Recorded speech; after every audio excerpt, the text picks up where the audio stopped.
আচ্ছা দেখবে, প্রত্যেকেরই একটা করে বন্ধুদের গ্রুপ থাকে, রাইট?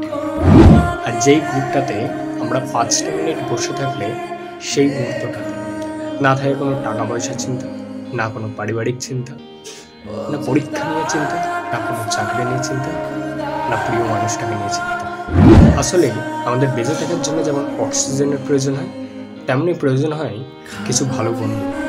আমি নিজে অনুভব করেছি, যখন আমাদের বন্ধুদের গ্রুপে ছোটো কিছু জিনিস নিয়ে একটু সকলে মিলে হেসে উঠি, তখন চোখে সামান্য একটু জল আসে। এটা কোনো দুঃখের জন্য নয়, একটা দীর্ঘ সুখের জন্য। যে সুখটা পেলে মনটা একবার ঝরঝর হয়ে যায়। তাই তাদের নিয়ে একটা ছোট্ট কবিতা।